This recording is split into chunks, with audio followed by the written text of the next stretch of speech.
आ गए सभी लोग।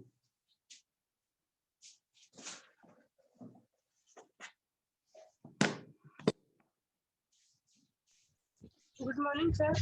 Good morning. क्या टॉपिक होना है, कुछ याद है, आइडिया है कुछ? हुमायूं। अच्छा, हुमायूं की बात हो रही है। ओके, ठीक है।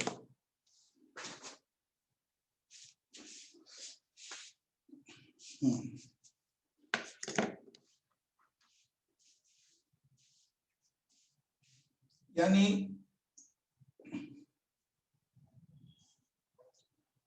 हुमायूं की बात हो रही है, तो हुमायूं का सबसे पहले हमें देखना पड़ेगा इसका इनका टाइम पीरियड क्या है। ठीक है, तो हुमायूं बाबर के बेटे हैं, ये बात कंफर्म है। और उसके बाद इनका टाइम पीरियड देखना है। इनके टाइम पीरियड को दो पार्ट में बांटा गया है। ठीक है, दो पार्ट में। 1530 एडी से या 1530 से लेकर 1540 तक, उसके बाद 1555 और 56, ये है। ठीक है, तो इनके पीरियड को हम दो पार्ट में डिवाइड करते हैं। इनके पीरियड को हम दो पार्ट में डिवाइड करते हैं। एक तो 1530 से 1540 तक, और दूसरा है 1555 से 56 तक। ठीक है, देखो क्या है कि बाबर के जो और भी बेटे हैं, खासकर हिंदाल, अस्करी और इस तरह से कामरान, हिंदाल और अस्करी, चार। यानी बाबर के चार बेटे हैं, चार में ये भी हैं। तो चार बेटे के नाम लिख लीजिए, बाबर के कौन कौन से बेटे हैं, चार। तो पहला नाम है कामरान। ठीक है, कामरान यानी हुमायूं के भाई। और दूसरा नाम है हिंदाल। ठीक है, दूसरा नाम है हिंदाल। और तीसरा नाम है अस्करी। तीसरा नाम है अस्करी, और फिर है ये हुमायूं। ठीक है, ये हैं। तो चार बेटे हैं। चार बेटों में जो सबसे शक्तिशाली है वो हुमायूं है। तो ये ध्यान रखना, कभी आपसे ये क्वेश्चन स्टेट पीसीएस वगैरह में कभी पूछ सकता है कि बाबर के कितने बेटे हैं या हुमायूं कितने भाई है। तो चार भाई हैं हुमायूं के, और इस तरह से। अब देखिए क्या है,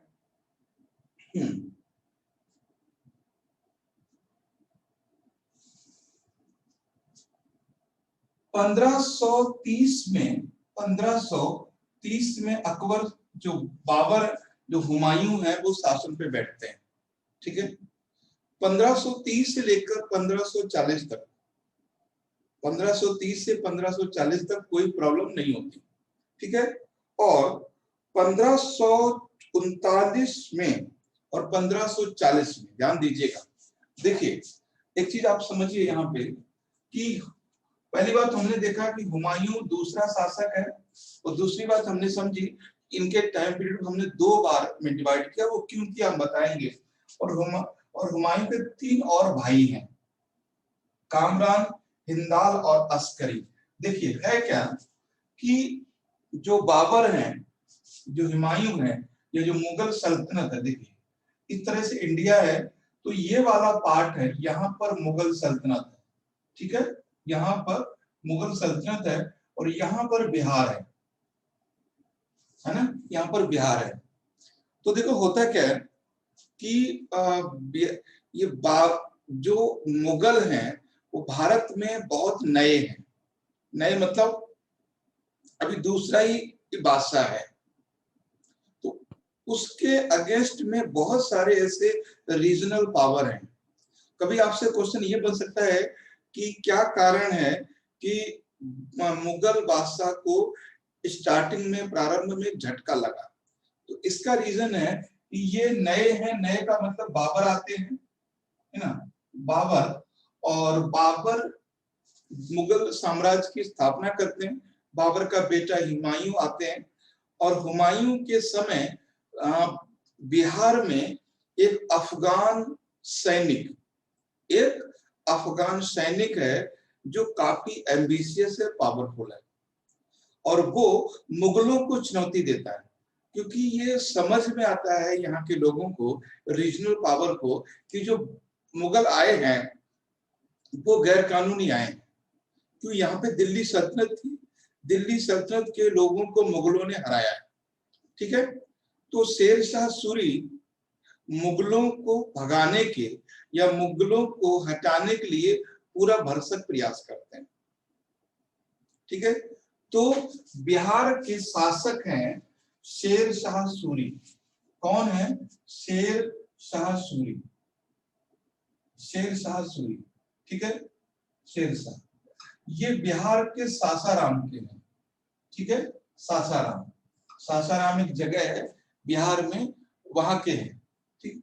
और ये जो शेर शाह सूरी हैं, वहां पे एक दीवान है, एक अधिकारी हैं, उनके ये बेटे हैं। मुगलों से इनकी नहीं बनती, क्योंकि ये अफगान है और मुगल मंगोलिया से आए।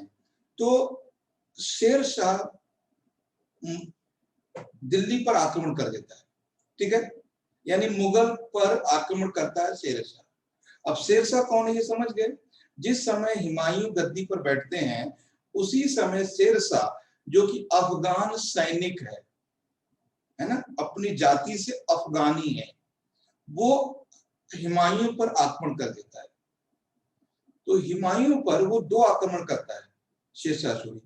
पहला है 1539 यानी 1539, और दूसरा है 1540।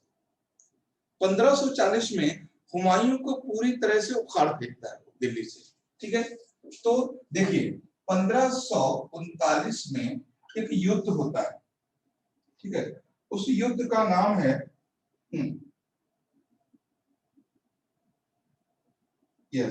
उस युद्ध का नाम है चौसा, चौसा, ठीक है। चौसा का युद्ध होता है। चौसा का युद्ध, चौसा बार, ये ध्यान रखना है, चौसा बार। तो चौसा बार किस किस में होता है? चौसा बार शेर शाह सूरी और हुमायूं के बीच होता है। ध्यान समझिएगा, चौसा का युद्ध 1539 में होता है और शेर शाह सूरी और हुमायूं के बीच में होता है। इसमें क्या होता है? हुमायूं हार जाता है, यानी मैदान छोड़कर हुमायूं भाग जाता है, ठीक है। फिर अगली बार फिर से शेर शाह अटैक करते हैं 1540 में बेलग्राम के युद्ध में, ठीक है। हाँ, तो कौन सा है वो? बेलग्राम, बिलग्राम करके है, बिलग्राम है, बिलग्राम कन्नौज। तो 1540 में फिर से कन्नौज में या बेलग्राम में, बिलग्राम, बिलग्राम कहां पर है? कन्नौज में, ठीक है। कन्नौज के पास में एक युद्ध होता है, किसमें? शेर शाह सूरी में और हुमायूं में। और यहां से क्या होता है? हुमायूं को इस समय देश छोड़ना पड़ता है, लेफ्ट इंडिया। ध्यान रखना, मेरी बात समझ में आ गई? कोई डाउट हो तो पूछ लो, बहुत सिंपल समझना है। हम हुमायूं की बात कर रहे हैं। हुमायूं का टाइम पीरियड दो समय में है, 1530 से 1540 और 1555 से 1556। तो 1530 से लेकर 1540 तक वो शासन करते हैं। 1539 में एक क्षेत्रीय शासक जिसका नाम है शेर शाह, क्षेत्रीय सैनिक, वो आक्रमण करता है। उस आक्रमण के युद्ध होता है, उसको कहते हैं चौसा का युद्ध। चौसा का युद्ध, चौसा का युद्ध हुमायूं और शेरशाह में होता है, जिसमें शेरशाह जीत जाता है, हुमायूं हार जाता है। फिर अगली साल एक युद्ध होता है कन्नौज में 1540 में, बेलग्राम जगह पर। यहां पर हुमायूं को देश छोड़ना पड़ता है, यानी भारत को छोड़कर चले जाते हैं, यानी हुमायूं को। तो जाके राजपूत, तो ये राजस्थान में जाके छिप जाते हैं और इनके साथ में पत्नी भी होती हैं, ठीक है, और हमीदा बानो बेगम पत्नी भी होती हैं, और पत्नी और ये स्वयं जाके राजा भारमल या कौन है, नाम नहीं याद आ रहा है, उनके यहाँ जाके ईरान ईरान तो ईरान नहीं नहीं, वो राजा एक है, राजपूत है, तो वहां जाके छिप जाते हैं। राजपूत में याद रखिए, वहां पर अकबर पैदा होते हैं, यानी अकबर एक भारतीय राजपूत के घर में पैदा हुए थे। क्या हुआ, जब ये शेरशाह से डर के भागे, शेरशाह के बचने के लिए भागे अपने, क्योंकि इनकी पत्नी थी, प्रेग्नेंट थी, गर्भवती थी, तो प्रेग्नेंट बीबी को लेकर, पत्नी को लेकर भागते हैं, तो इन्हें राजपूत एक शरण देता है और वहीं अकबर पैदा होते हैं। ठीक है, तो ये थी सारी कहानी।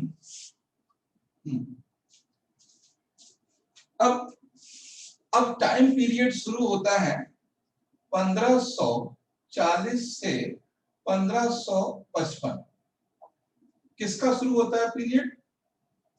शेरशाह का। ठीक है, शेरशाह का शुरू होता है, शेरशाह, यानी ये शेरशाह का टाइम शुरू होता है भारत में। शेरशाह मुगल सम्राट नहीं है, लेकिन मुगल पीरियड में आता है। शेरशाह अफगान शासक है, अफगान शासक। ठीक, तो अभी यहां तक बताइए, यहां तक ये वाला पूरा मामला समझ में आ रहा है? क्लियर है सबको? Yes, Swapnil, Altaf, Guddu, Rachna? Yes sir. हाँ यस सर। ठीक है, तो मतलब बस यही आएगा कि क्या कारण है कि अकबर राजपूत घर में पैदा होते हैं, तो हुमायूं को भागना पड़ा और वो छिपते हैं, बचते हैं, तो वहां पर अकबर पैदा होते हैं। और इसीलिए अकबर पे जब पैदा होते हैं तो अकबर पे बचपन में बहुत ज्यादा प्रभाव रहता है भारतीय संस्कृति का, इंडियन कल्चर का, इसीलिए वो चीज रिफ्लेक्ट भी होती है आगे उनके, और राजपूतों के प्रति एक अलग सा उनका रहता है। तो अब हम सीधे आते हैं शेरशाह सूरी पे। देखिए, शेरशाह सूरी ये कौन है? ये अफगान है। ठीक है, अफगान, अफगान कहां से संबंधित है? ये बिहार से संबंधित है। ठीक है, बिहार में कहां पे? सासाराम, सासाराम से संबंधित है। ठीक है, इसको मिटा देते हैं। अब शेरशाह की बात करते हैं। अफगान शासक शेरशाह सूरी, इनके शेरशाह सूरी एक कल्याणकारी शासक है ना, और शेरशाह सूरी के जो पिताजी का नाम है वो है हसन खान, हसन खान। ठीक है, हसन खान, हसन खान इनके पिताजी का नाम है। और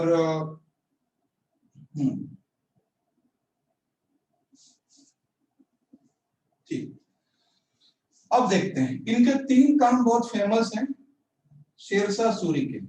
पहला है जीटी रोड का निर्माण, ग्रांड ट्रंक रोड। ठीक है, grand trunk road, grand trunk road.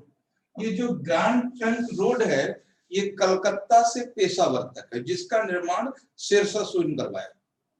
ठीक है, पहला निर्माण है जीटी रोड का, कहां से कहां तक है ना, तो कलकत्ता से, यानी ये कोलकाता से कहां तक है? कोलकाता टू पेशावर। ठीक है, ये पेशावर तक है, यानी पाकिस्तान तक। तो समझ में आया?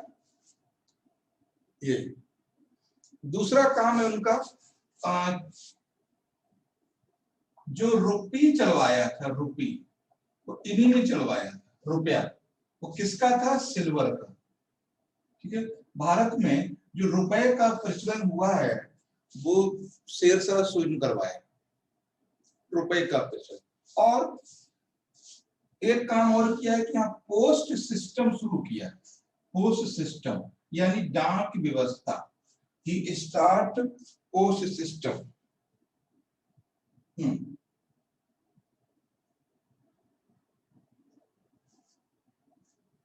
और उन्होंने पुराना किला बनवाया दिल्ली में, पुराना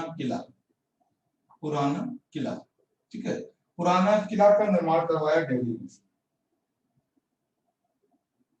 और शेर शाह सूरी के बाद जो लोग, तो ये और उसके बाद बहुत इंडिया में उन्होंने इरिगेशन सिस्टम भी बनवाया, इरिगेशन सिस्टम यानी क्या बोलते हैं इसको, जल सिंचाई संसाधन। तो ये है और शेर शाह सूरी के बारे में सारी डिटेल। तो शेर शाह सूरी के दो भाई और हैं, एक इस्लाम खान है और इस्माइल खान है, दूसरा आदिल शाह है। तो वो उनके कोई नाम से कोई मतलब नहीं है, ठीक है, उनके नाम से कोई। लास्ट का क्या है पुराना किला के बाद?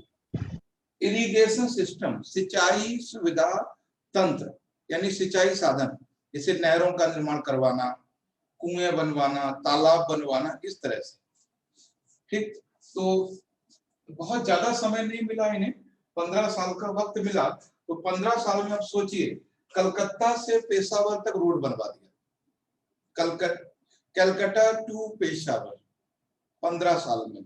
और नया कॉइन चला दिया, सिक्का, रुपया, जो बहुत समय तक चलता है, आज भी चल रहा है, मतलब चल नहीं रहा लेकिन उसको करेंसी में यूज नहीं करते, लेकिन वो मिल जाता है ज्वेलरी के शॉप पे। और पुराना किला जो कि दिल्ली में है, और ये शाहजहानाबाद में है पुराना किला। अब तो बहुत टूट गया, ज्यादा अच्छा नहीं रखा है वहां पे इरिगेशन सिस्टम। और पोस्ट सिस्टम यानी डाक व्यवस्था शुरू कराने का काम इसी ने किया था, डाक व्यवस्था। तो ये था शेर शाह सूरी के तो ऊपर वाला सर क्या ग्रैंड यूर सर, जीटी रोड का निर्माण करवाया है कलकत्ता से पेशावर तक, ठीक है।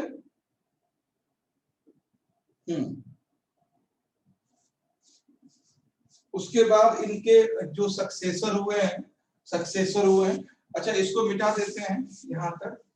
इनके दो सक्सेसर हुए, इस्लाम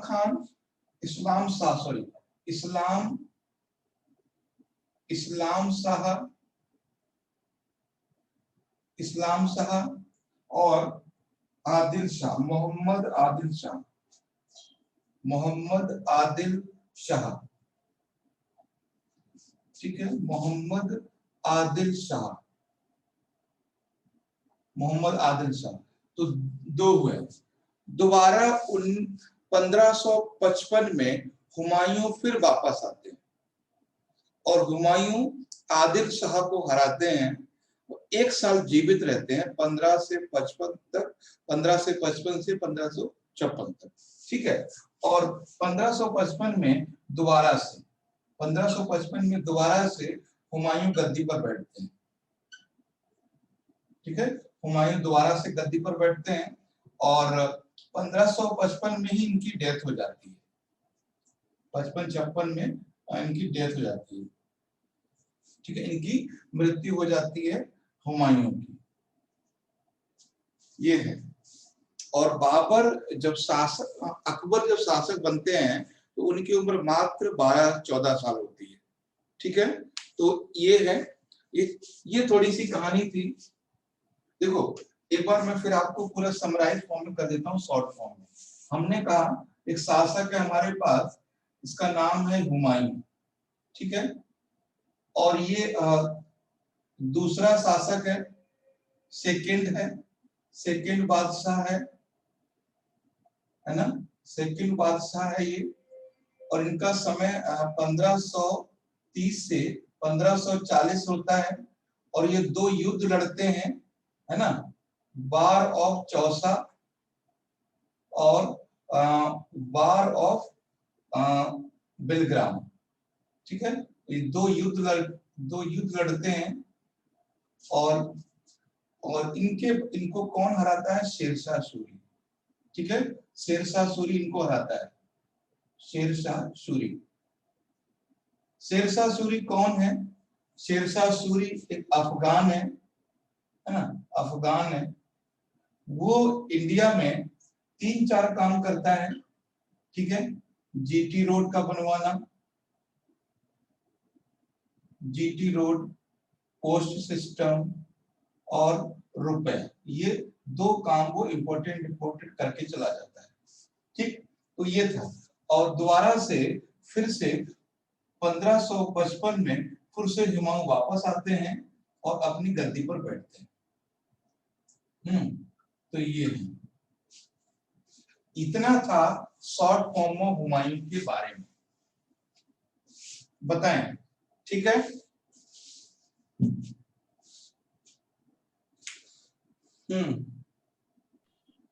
सर आदिल आदिल शाह कौन थे? आदिल शाह इनके बाद उत्तराधिकारी हैं, इस्लाम शाह और आदिल शाह इनके क्या बाद। इनके बेटे थे?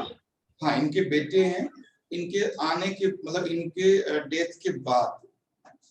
तो ये है, मतलब बहुत कम समय के लिए शासक बने हैं, तो उनको हरा दिया है बाबर, उन्होंने उनको हरा दिया हुमायूं ने।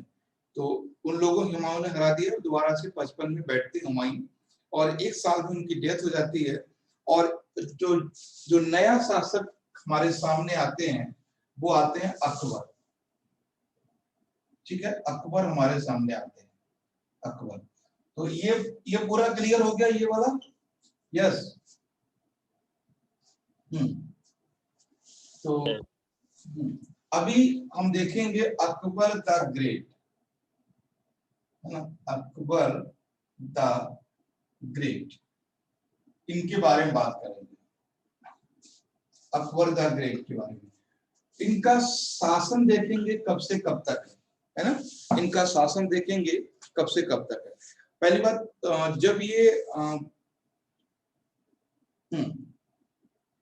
जब ये शासक बनते हैं तो इनकी उम्र मात्र 12 साल होती है ना। जब वो बादशाह बनते हैं तो इनकी उम्र मात्र 12 साल होती है, ठीक है। और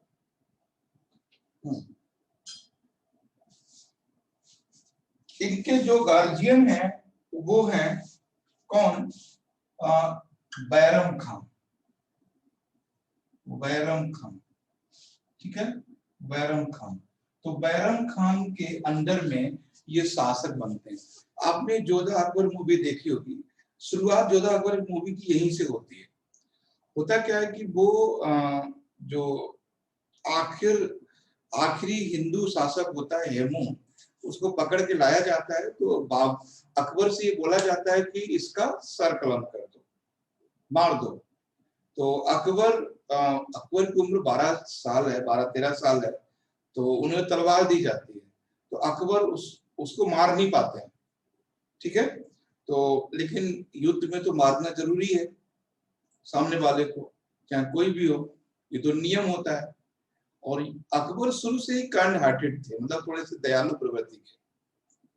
और उसका रीजन ये था कि वो राजपूतों के बीच में रहते, और राजपूतों के लोग या तो बहुत खूंखार होते हैं और या तो औरतों में ही रहते हैं, दो ही बीच के नहीं होते वो। या तो सिर्फ महिलाओं के बीच में रहेंगे या फिर दूसरे टाइप के हो जाएंगे। तो ये क्या थे, ये बच्चे थे, तो ज्यादातर जो राजकुमारियां थी, महिलाएं थी, उनके बीच में रहते थे। तो बहुत ज्यादा ये ओपन नहीं थे, मतलब जिस तरह से इनको बादशाह बनना था उस तरह उनके अंदर वो करेज नहीं था, हिम्मत नहीं थी, है ना, वो चीजें नहीं देखनी थी। और दूसरा था कि भाई बहुत लाड़ प्यार में पले थे कि होने वाले बादशाह हैं, तो राजपूत भी डरते थे, तो बहुत इन्हें लाड़ प्यार से रखा जाता था,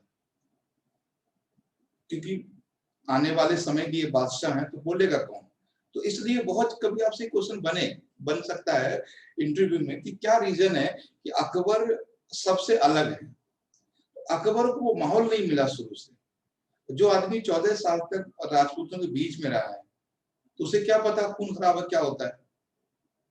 और खून खराबा इसलिए नहीं देखने दिया कि भाई ये इन्हें कुछ हो गया तो देश का होने वाले बादशाह हैं, तो इनकी हिफाजत भी की गई, संभाला गया, गलत जगह पे जाने नहीं दिया गया, है ना, जोखिम भरा काम नहीं करने दिया गया। तो इसलिए यहाँ तक हिस्टोरियन तो ये भी कहते हैं कि अकबर का जो शासन है वो पेटीकोट का शासन कह देते हैं। यहाँ तक मतलब पहले वो जो महामनगा है, तो महामनगा उनकी दाई माँ है, बड़ी अम्मी है महामनगा, हमीदा बानो उनकी सगी माँ है, हमीदा बानो बेगम जो उनकी सगी माँ है, जो महामनगा है वो उनकी बड़ी माँ है, यानी ताई है। तो लेकिन वो महामनगा के ज्यादा संपर्क में रहते हैं, आपने इसी मूवी में भी देखी होगी।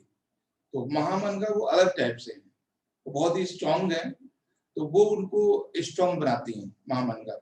लेकिन महामनगा चाहती हैं कि अकबर उनकी बात माने, अकबर वैसे काम करे जैसे वो कहें। तो ये चीजें शुरू में थी, ठीक है। तो पूछेगा कि बैरम खां कौन है, तो बैरम खां अकबर के संरक्षक हैं, है ना। Bairam Khan is a guardian of Akbar. जब तक अकबर एक यंग नहीं हो जाते तब तक अकबर के सारे काम बैरम खां करते हैं, है ना। तो ये चीज ध्यान रखना।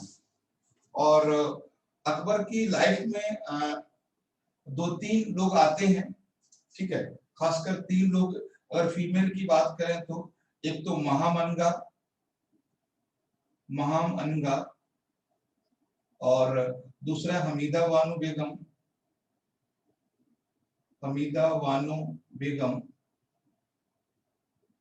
है ना। और उसके बाद है ये जोधा बाई, है ना, जोधा बाई। तो 3 महिलाएं हैं और तीनों का इनकी लाइफ पे बहुत मतलब जबरदस्त इफेक्ट रहा है।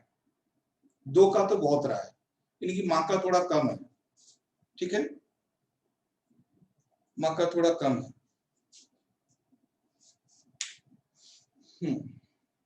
तो अब ये महामनगा और ये सब, इनसे क्वेश्चन कुछ बनेगा नहीं, बस सीधे सीधे हम लोग आ जाते हैं कि अकबर ने क्या क्या चीजें शुरू की, ठीक है। अकबर के समय पहला युद्ध हुआ सेकंड बैटल ऑफ पानीपत, ठीक है, second battle of Panipat, second battle of Panipat. Panipat का दूसरा युद्ध हुआ। पहला ये कब हुआ, ये हुआ 1556 में, ठीक है, 1556 में हुआ। जैसे मैंने अभी बोला था कि हेमू को लाया गया तो मारने के लिए कहा गया, मार नहीं पाए, तो बैटल ऑफ पानीपत हुआ। और इसमें कौन था राजपूत राजा, आखिरी हिंदू शासक कहा जाता है उसको, हेमू शासक है। तो हेमू इस समय हार जाते हैं। तो पहला पानीपत का युद्ध बाबर और इब्राहिम लोदी के बीच लड़ा गया 1526 में, और दूसरा पानीपत का युद्ध अकबर और हेमू के बीच लड़ा गया। हेमू कौन है, मालवा का शासक है, गुजरात का ये राजपूत है। ऐसा कहा जाता है कि हेमू आखिरी हिंदू राजा है और इन्हीं को लाया जाता है और इन्हीं का सर कलम करने के लिए अकबर से कहा जाता है। तो अकबर नहीं कर पाते हैं, तो फिर बैरम खां उनका सर काटते हैं, ठीक है। तो ये है। और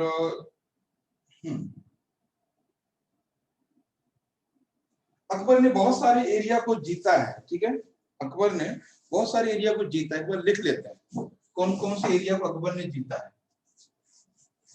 ठीक है।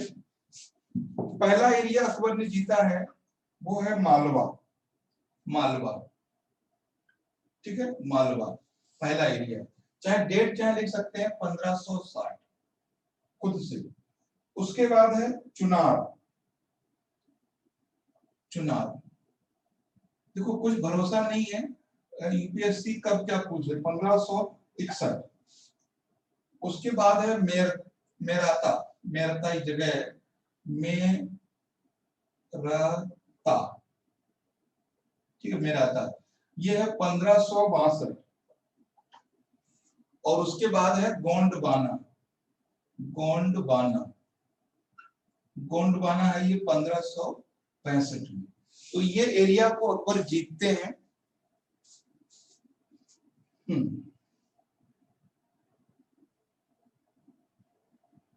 तो ये है सबसे पहला अकबर के साथ जो युद्ध हुआ है वो 1556 में, जब मात्र 14 साल की उम्र के हैं तभी युद्ध होता है। और क्योंकि युद्ध क्या, सारे युद्ध बैरम खान लड़ते हैं और बैरम खान जीतते हैं। जब वो यंग होते हैं 1564, सॉरी ये कौन सा था, 1562 और 1564, ठीक है। जब वो यंग होते हैं 1564 के बाद, तब जाके चीजें संभालने की कोशिश करते हैं। तब अब देखते हैं important year of Akbar, important year, important sir Chunar के बाद ये क्या मेराठा?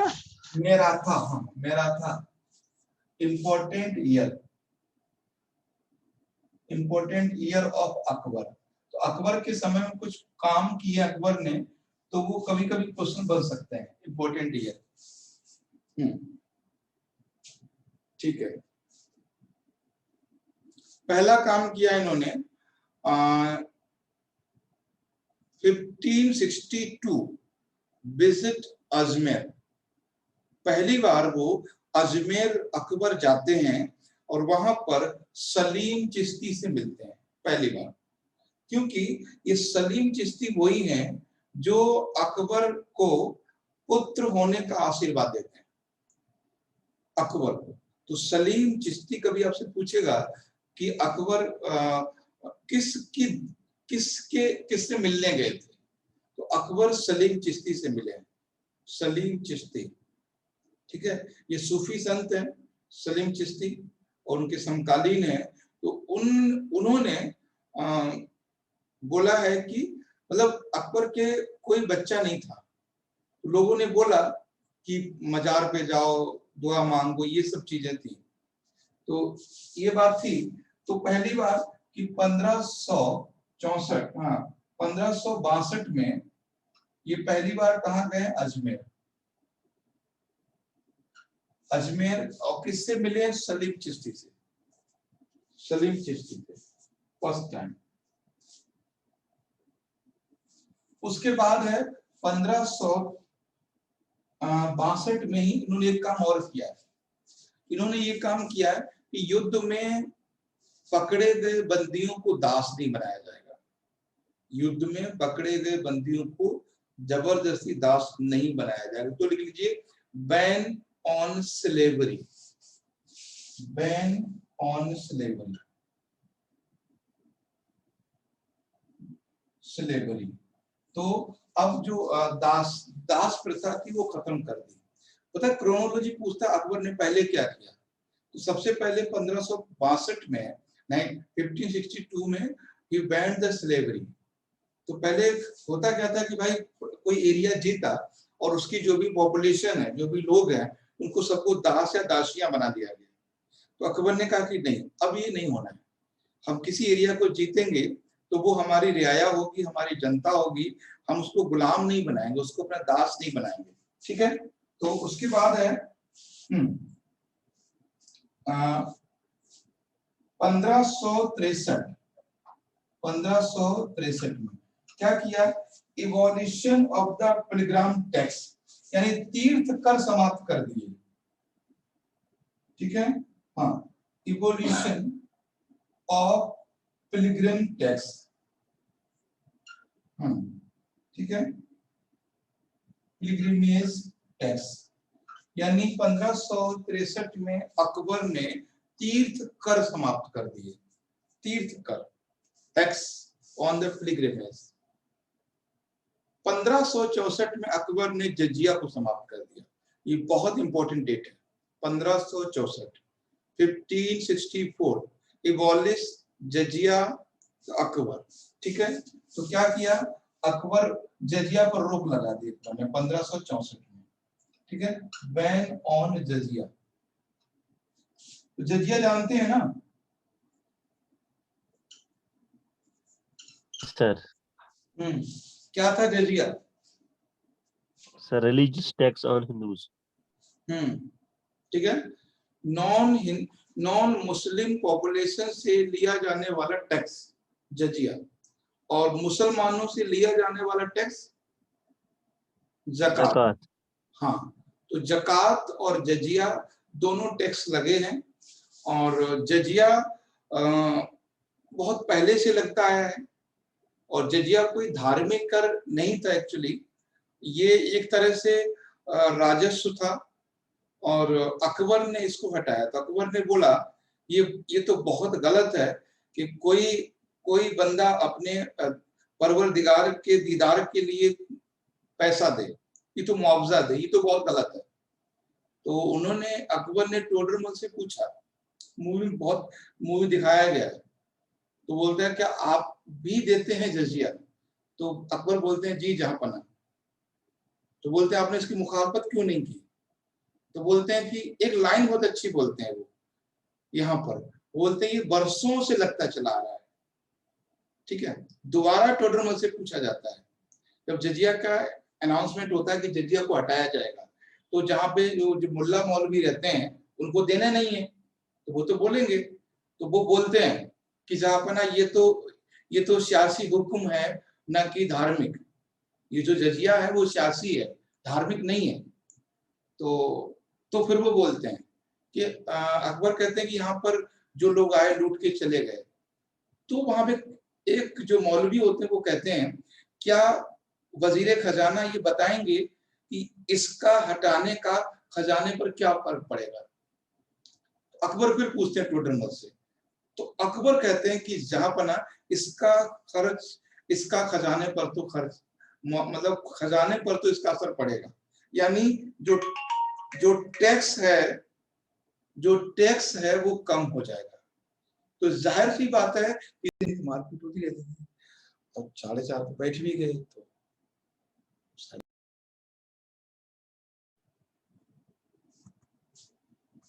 तो ठीक है।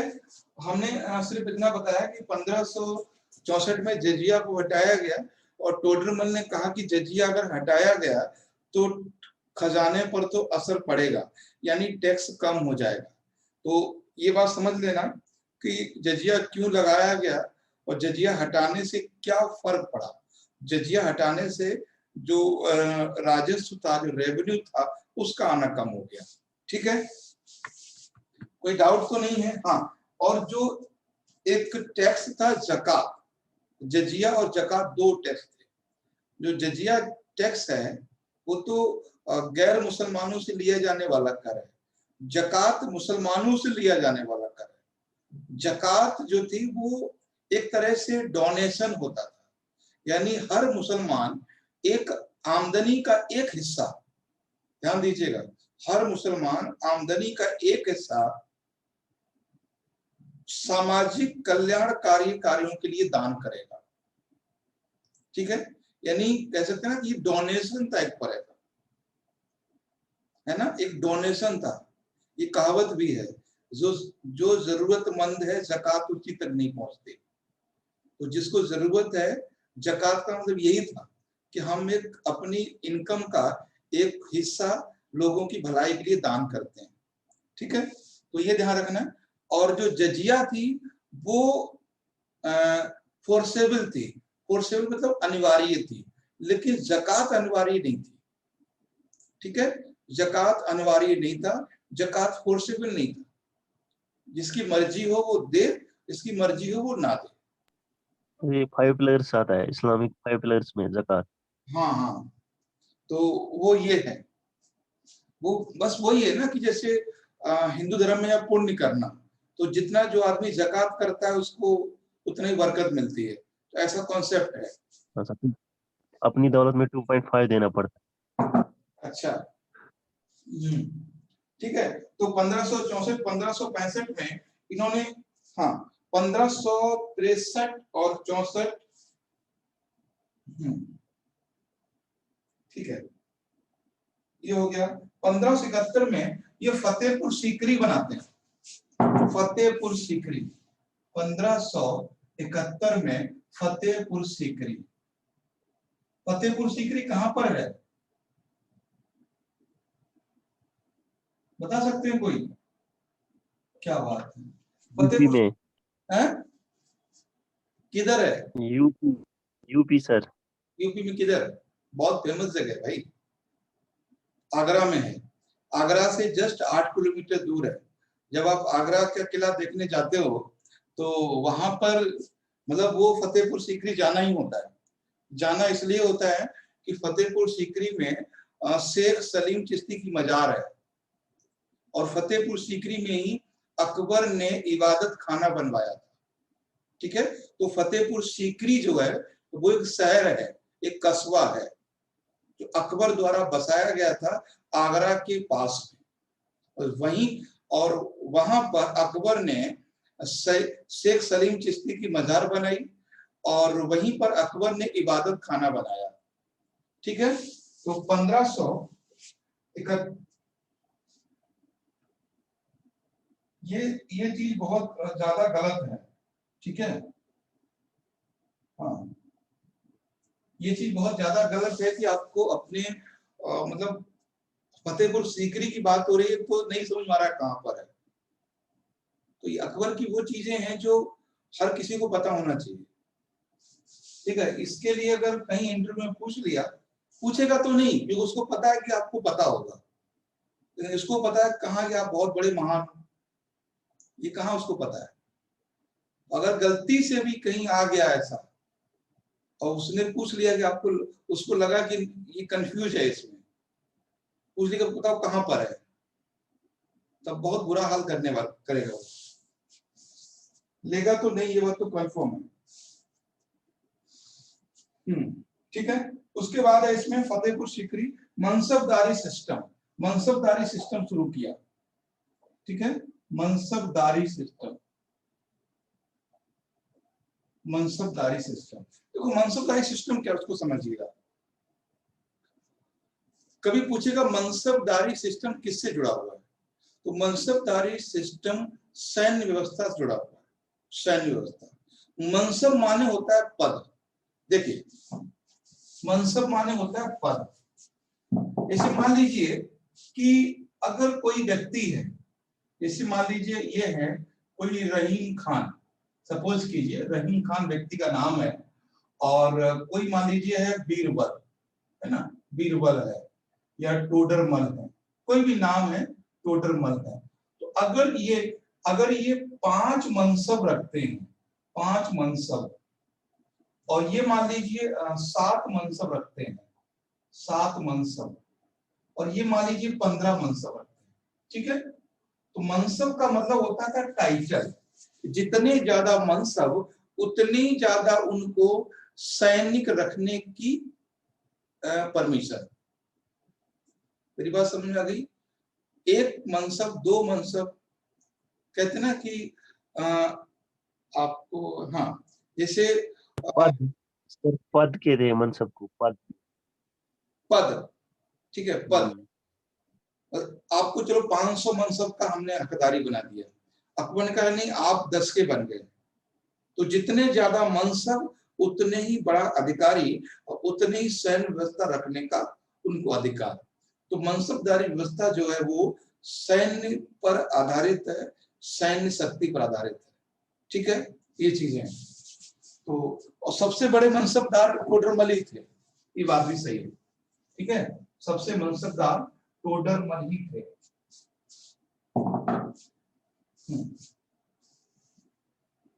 तो उसके बाद 1575 में इबादत खाना बनवाया जाता है। ठीक है, इबादत खाना, ये तो क्वेश्चन खैर आया हुआ है, इबादत खाना। तो कभी आपसे पूछ सकता है इबादत खाना किसने बनवाया, तो अकबर ने। डेट कभी नहीं पूछेगा। ठीक है, डेट का चिंता मत करिए, बहुत ही नसीब खराब होगा तो भले डेट पूछेगा, वो भी क्रोनोलॉजी पूछेगा, डेट कभी नहीं पूछेगा।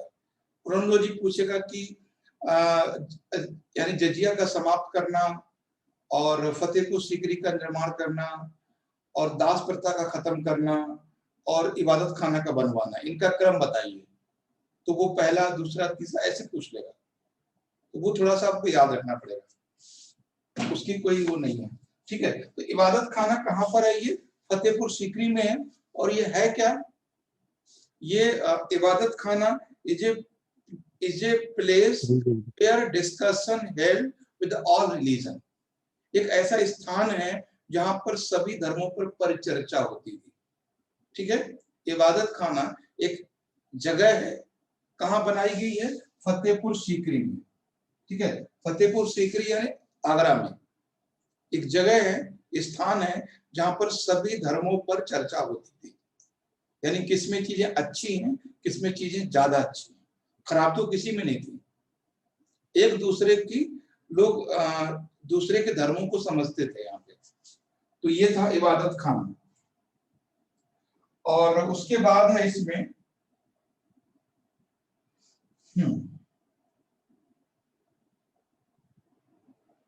1580 में दहसाला शुरू किया उसने।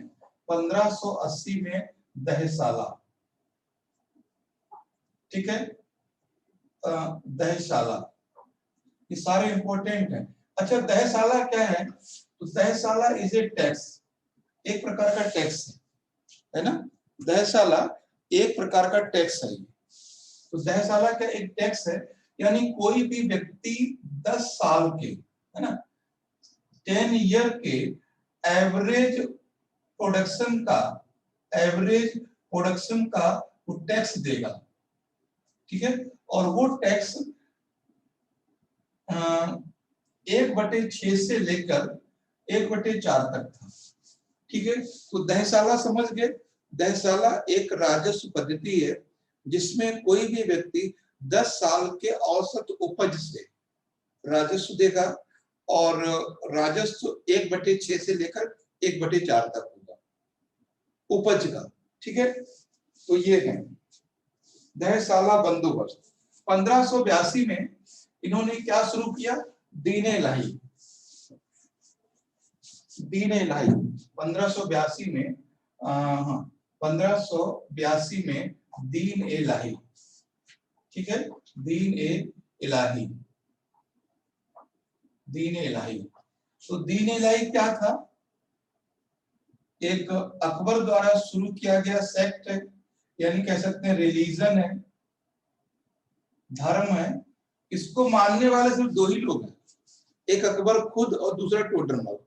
तीसरा व्यक्ति इसको नहीं फॉलो करता है। ठीक है, तीसरा नहीं। एक हिस्टोरियन है बदायूनी, बदायूनी नाम है, हिस्टोरियन है। वो कहते हैं कि अकबर का दीन इलाही अकबर के पागलपन की निशानी है ना। वो ये कहते हैं कि कोई दीन इलाही मतलब किसी को नया रिलीजन शुरू करने की इजाजत इस्लाम नहीं देता, किसी को नहीं देता। एक खुदा है, एक अल्लाह है, बस उसकी इबादत करो। तो ये कहते हैं अकबर, और ये ध्यान रखना, बदायूनी का स्टेटमेंट पूछा जाता है कि ये किस अकबर के दीन इलाही को मूर्खता का परिचायक किसने बोला है। ठीक है, पागलपन की निशानी किसने बोला, तो बदायूनी ने। तो दीन इलाही, और तो ये मेन यही है जो, और बाकी तो हम इसमें सीधे सीधे बात करेंगे। अकबर का जो प्रशासन, नेक्स्ट टॉपिक होगा एडमिनिस्ट्रेशन ऑफ अकबर, एंड उसके बारे में सीधे सीधे बात करेंगे नवरत्न पर। ठीक है, नवरत्न ऑफ अकबर। तो 2 पॉइंट पे हम लोग कल ही बात करेंगे। यहां तक कोई डाउट हो तो बता दीजिए। यस, बोलिए सारे सर। बता दीजिए अभी। जजिया, जकात, तहसाला, इबादत खाना, इसमें कहीं भी कोई कंफ्यूजन हो कि इबादत खाना सर, दीन इलाही का धर्म का बनाने का अर्थ क्या था उनका, दीन इलाही, क्या फॉलो करना चाहते थे? दीन इलाही का मतलब ये था कि जिस तरह अशोक ने बनाया था धम्म, उसी तरह से कुछ करने की शुरुआत थी। और जब आदमी बड़ा हो जाता है तो उसके मन में ये गलतफहमी आ जाती है कि वो भी कुछ वैसा कर सकता है जो महावीर, बुद्ध और भगवान करके चले गए। या खुदा ने जो किया है, उसके मन में गलतफहमी आ जाती है कभी कभी। तो वही गलतफहमी इनमें भी थी कि जब पैगंबर साहब की दुनिया बात मान सकती है तो हमारी बात क्यों नहीं मान सकते लोग। बस यही गलतफहमी थी और कुछ नहीं। जब पैसा होता है तो लोग करने लगते हैं, है ना। तो वही था। अकबर को ये अकबर के साथ सबसे पॉजिटिव चीज ये थी कि अकबर को इंडियंस का सपोर्ट था अकबर को, ठीक है। और नो डाउट वेलफेयर तो खैर ज्यादा ही था। मतलब ये छोटी सी घटना मैं बता रहा हूँ कि अकबर रात में निकले, रात में क्या मतलब अपना भेष बदल के, मतलब नॉर्मल इंसान बन के मार्केट में देखने के लिए देखें हमारी जो जनता है, रियाया है, वो कैसे रह रही है। तो वहां उनको पता चला तो 2 डिसीजन वो तुरंत ले लिए, तुरंत। एक तो उन्होंने जितने तीर्थ करते वो सौंप करवा दिए और जजिया कर सौंप करवा दिया, ठीक है। तो ये बहुत सारे डिसीजन थे जो उनको महान बना देते हैं। ये है, ठीक है।